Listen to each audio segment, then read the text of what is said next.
Prosedur pengujian liquid dye penetrant test atau yang termasuk dalam non-destructive test atau NDT.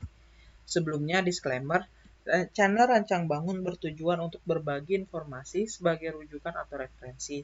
Jika ingin dijadikan referensi, informasi yang ditampilkan harus diuji keabsahan dengan orang yang ahli dalam bidang tersebut, serta buku atau sumber lain yang sudah teruji.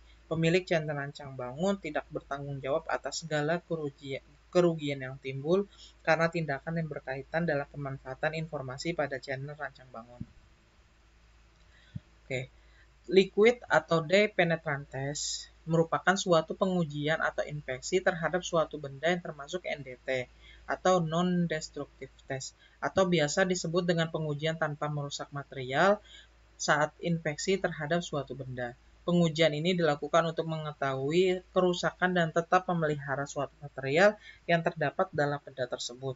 Pengujian penetrant test dilakukan untuk mengecek hasil pengelasan pada material stainless steel, carbon steel, dan low alloy steel sesuai Structural Welding Code Steel AWS D1.1. Nah, ini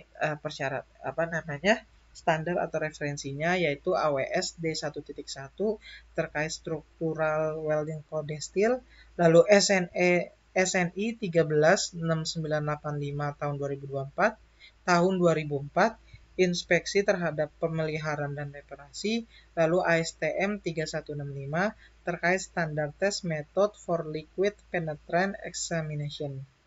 Oke.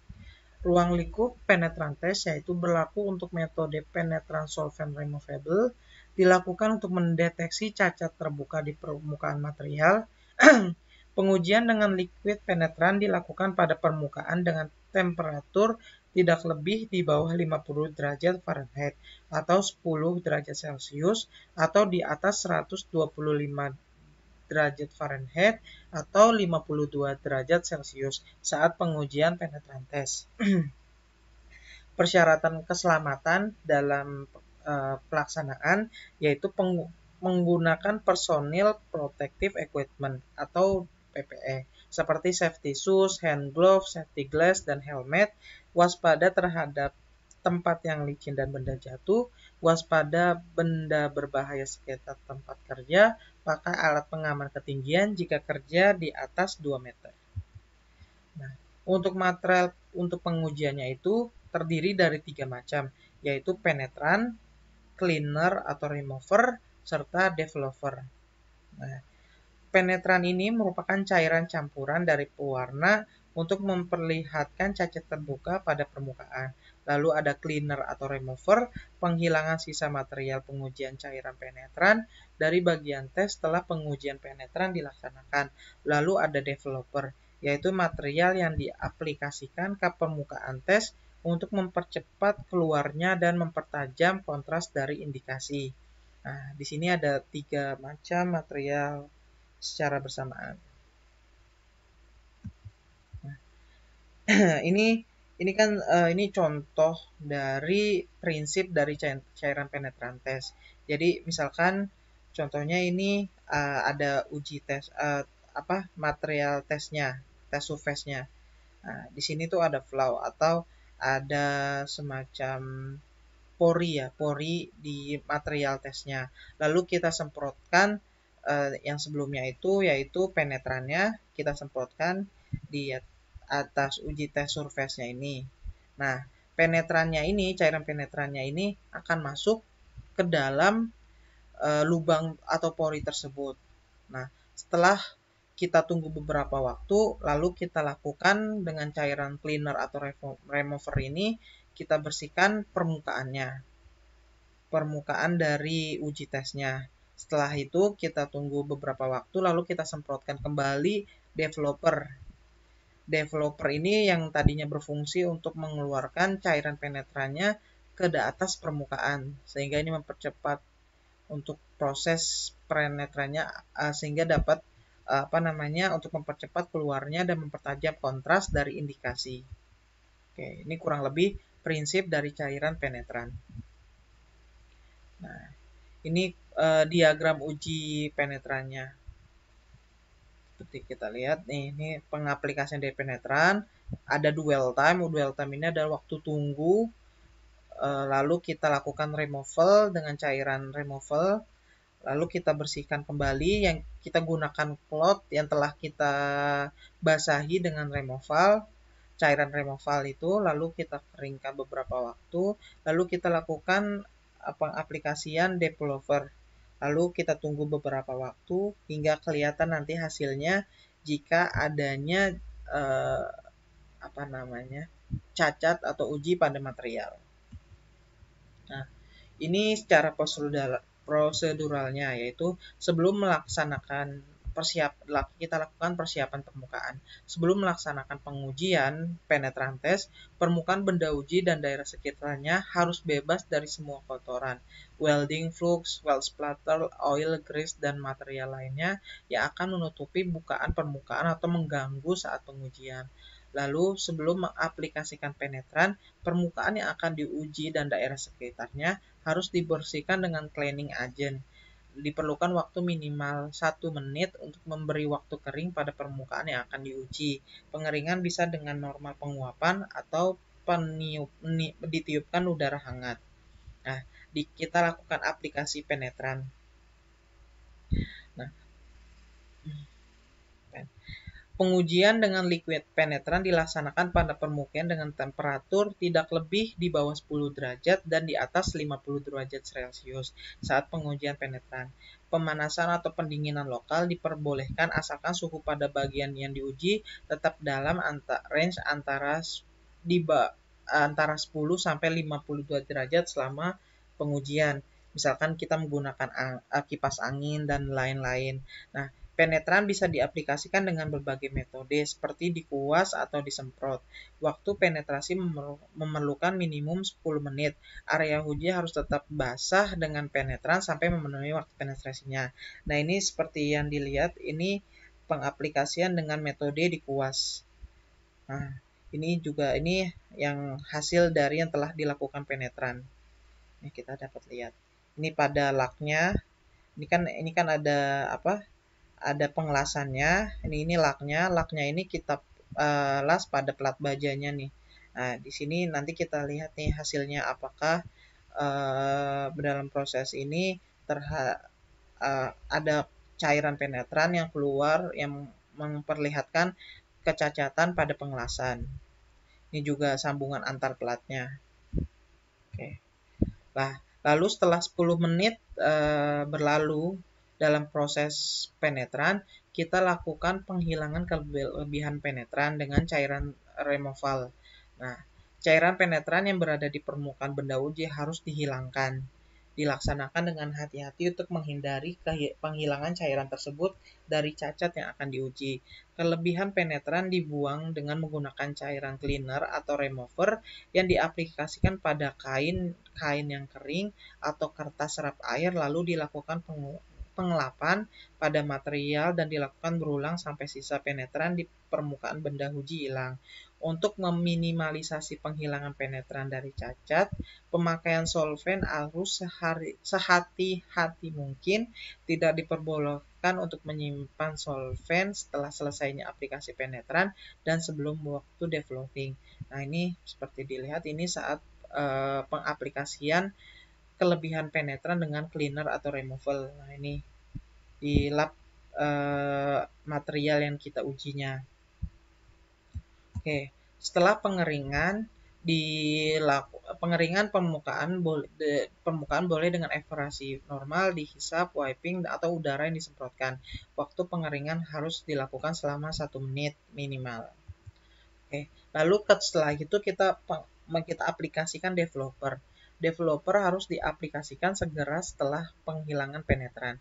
Sebelum developer diaplikasikan pada permukaan, developer ini harus dikocok terlebih dahulu untuk meyakinkan kekentalan dari partikel dan menghasilkan dispersi yang sesuai. Developer harus diaplikasikan sehingga tebal lapisannya cukup untuk menarik cairan dari cacat ke permukaan, tetapi tidak boleh berlebihan sehingga tidak menutupi indikasi dari cacat tersebut. Waktu minimum untuk developer bekerja yaitu dalam 10-30 menit. Nah, ini proses penyemprotan dari setelah kita lakukan pembersihan dalam proses developer. Nah, ini seperti ada putih-putih atau serbuk putih-putih ini dari cairan dari developernya. Oke, setelah selesai dalam proses developer, yaitu pengujian menggunakan color contrast visible dye penetran harus dilaksanakan dengan cahaya natural atau tambahan lampu sinar putih. Minimum intensitas cahaya 1076 lux dibutuhkan untuk meyakinkan sensitivitas selama pengujian dan evaluasi dari indikasi mencukupi. Nah, interpretasi indikasinya. Observasi dari bentuk indikasi harus cepatnya dilakukan setelah pengaplikasian developer atau saat lapisan developer mengering. Nah, interpretasi akhir harus dilakukan setelah membiarkan penetran merembes keluar setidaknya 10 menit, tetapi tidak lebih dari 30 menit. Nah, standar penerimaan penetran tes ini terdapat pada AWS D1.1, yaitu Visual Inspection Acceptance Criteria. Nah, ini kan bisa kita lihat ya. Ini itu merupakan sambungannya nih. Ada statical loaded non-tubular connection, terus cycle loaded non-tubular connection, sama tubular connection allows-nya.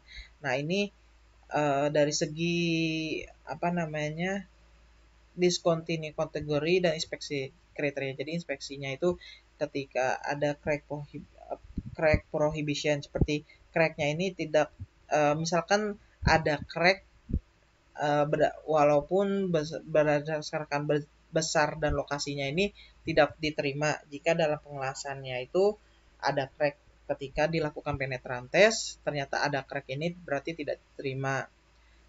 Terus juga dia ada quarter, world profile, dan lain-lain. Ini dapat dilihat pada AWS D1.1.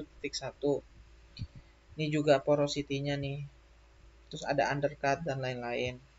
Nah, ini dalam mengidentifikasi cacat permukaan, yaitu ketika melaksanakan liquid penetrant test merupakan cara yang paling peka untuk menentukan adanya cacat halus pada permukaan seperti retak, lubang halus, atau kebocoran. Ini seperti ada crack, porosity, dan bocoran ini. Cacat yang mampu dideteksi dengan uji ini adalah keretakan yang bersifat mikro, yaitu keretakan yang tidak dapat diamati dengan mata telanjang. Jadi ketika pengelasan tapi dilihat sudah ada keretakan atau porosity tanpa dilakukan penetran test, itu pengelasannya kita tolak atau tidak terima. Jadi tujuan dari penetrasi ini adalah keretakannya ini sangat kecil yang tidak dapat dilihat dengan mata telanjang. Proses ini banyak digunakan untuk menyelidiki keretakan permukaan, surface crack, atau kekoroposan, porosity, lapisan-lapisan bahan, dan lain-lain. Pengujian uji liquid penetrant test tidak terbatas pada logam ferros dan non-ferros saja, tetapi juga dapat dilakukan pada keramik, plastik, gelas, dan benda-benda hasil powder metalurgi.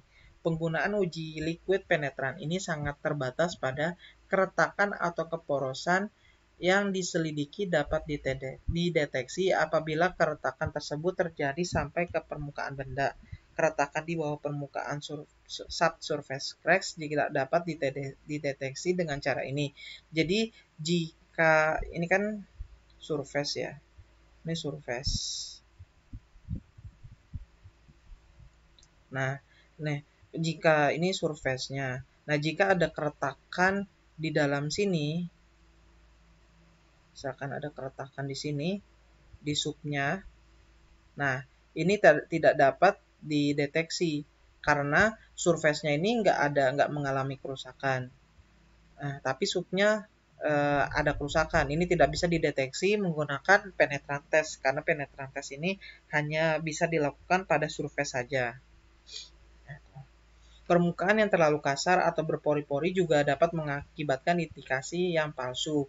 Jika materialnya emang didesain ada pori-pori yang macam banyak, itu juga ini juga tidak dapat digunakan pada penetrant test karena pori-pori ini akan menyerap dari cairan penetrannya ini, jadi tidak dapat terbaca. Lalu juga tidak dianjurkan menyelidiki benda-benda hasil powder metalurgi karena kurang padat atau berpori-pori. Lalu kriteria memenuhi standar ASME. Semua permukaan diuji harus bebas dari indikasi linear yang relevan, yaitu 1,5 mm, indikasi rondet yang relevan, yaitu lebih dari 5 mm, 4 atau lebih indikasi rondet yang relevan berjajar dalam satu garis terpisah sama lainnya pada jarak kurang dari 1,5 meter dari ujung ke ujung.